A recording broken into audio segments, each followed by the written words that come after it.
일단은 실수하는 게 줄어들지 않을까요?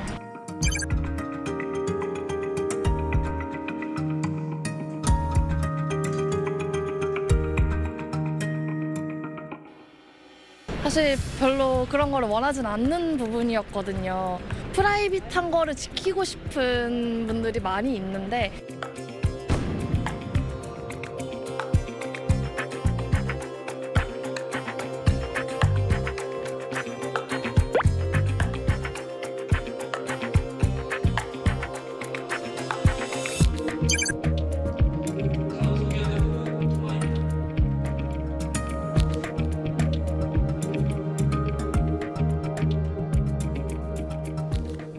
전 국민이 사용하는 국민 메신저 카카오톡이 15년 만에 대대적으로 개편됩니다.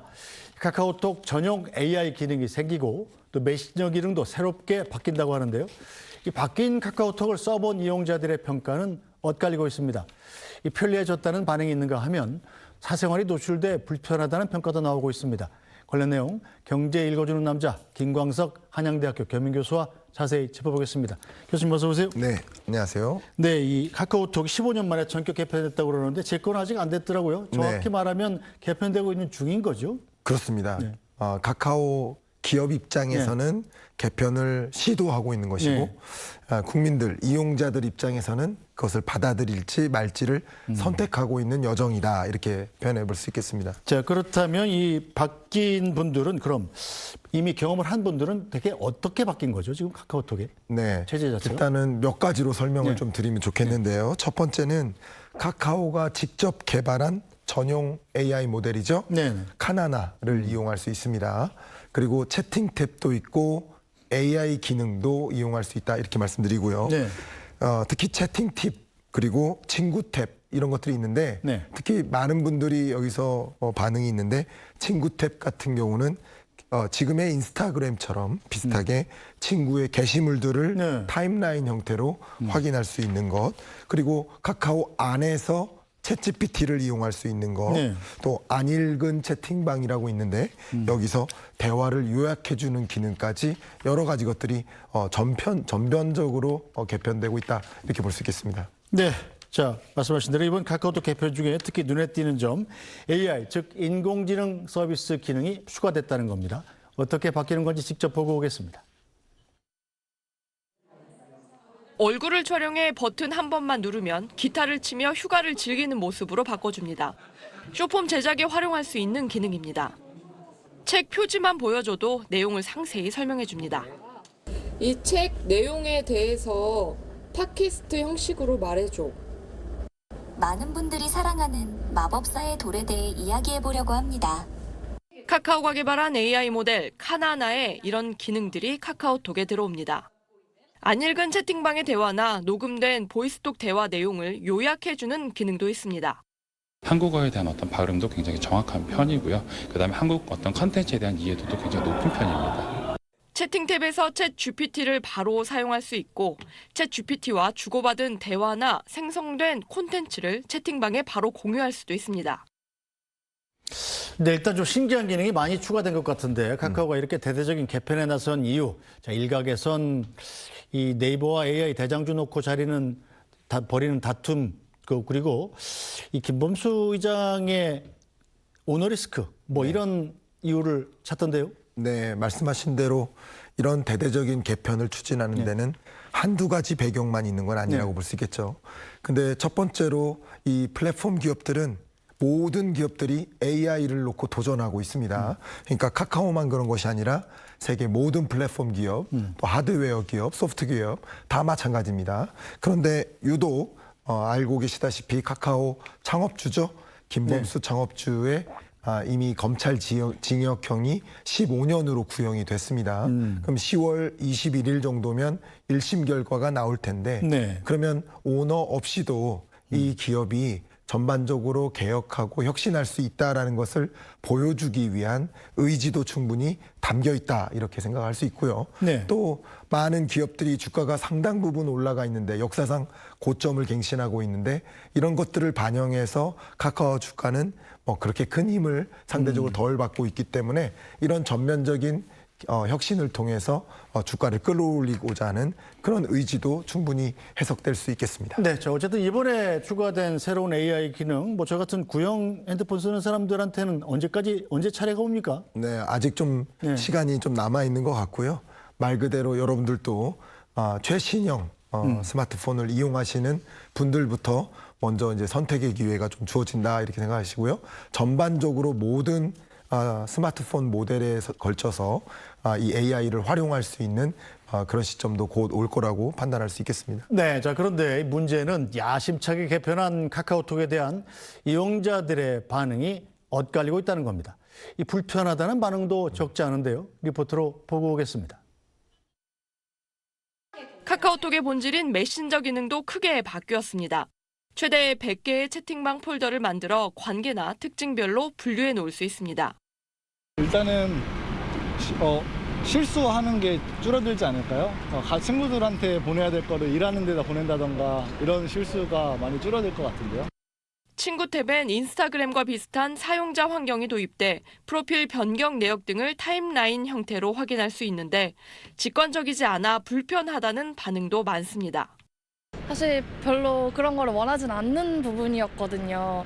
왜냐면은 다 이제 거기는 가족도 있고 뭐 다른 회사 동료나 약간 프라이빗한 거를 지키고 싶은 분들이 많이 있는데 오픈 채팅 탭은 지금 탭으로 바뀌어 쇼폼이 먼저 뜨는데 광고나 크리에이터 영상 노출을 늘리겠다는 뜻으로 풀이됩니다.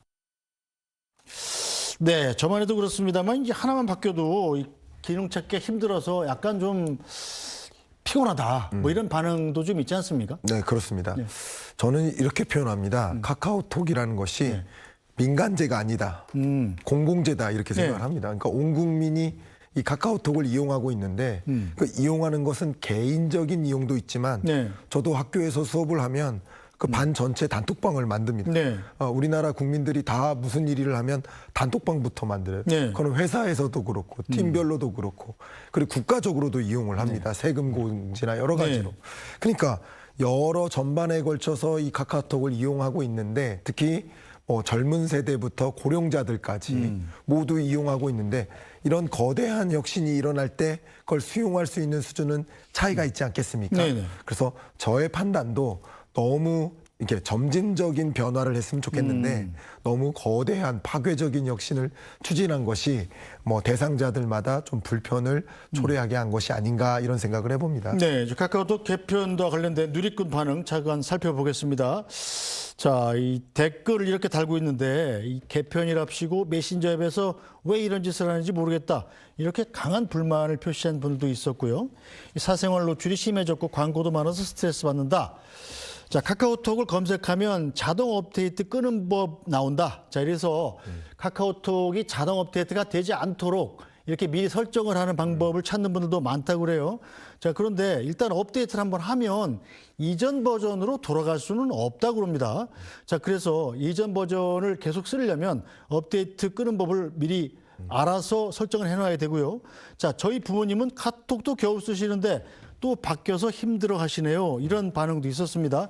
특히 이 노인층, 이 카카오톡 안 쓰는 분은 없잖아요. 그렇습니다. 자, 그런데 특히 노인층으로 갈수록 이 개편이 더 역효과를 내는 비율이 높지 않겠습니까? 네, 상대적으로 더 그렇겠습니다. 왜냐하면 이 개편의 방향이 뭐 AI를 이용하는 것, 근데 젊은 층들은 AI를 즐겨 이용하고 있어요.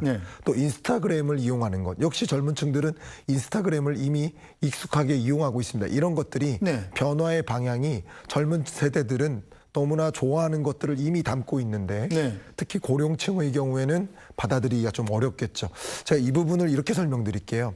신제품이나 신기술이 도입될 때 그것을 수용하는데 저항이 생겨요.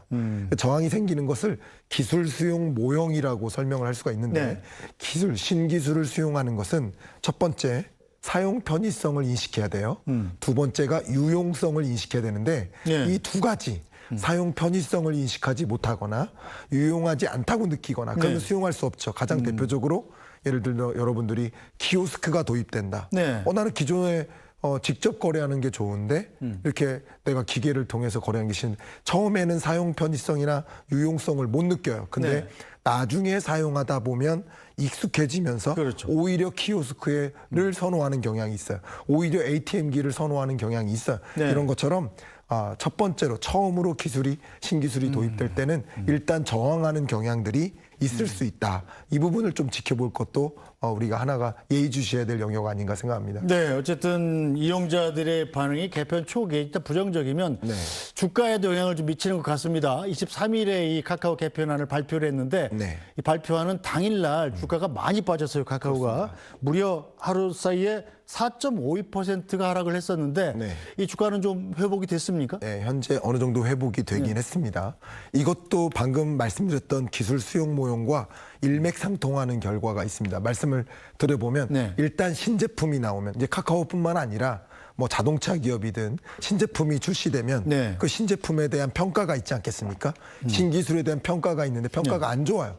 그러면 주가가 곤두박질 칩니다. 네. 근데 그 평가는 이미 주가에 반영된 것이니까 이제 카카오가 점진적으로 사람들을 더 오래 머물게 하겠네. 네. 자, 이 부분 잠깐 설명드리면 이 플랫폼 기업들은 어떻게 돈 버냐면 네. 뭐 유튜브라든가 구글 뭐 그밖에 네이버 마찬가지입니다만 네. 어떻게 돈 버냐면 그 플랫폼에 오래 머물게 하면서 돈을 버는 겁니다.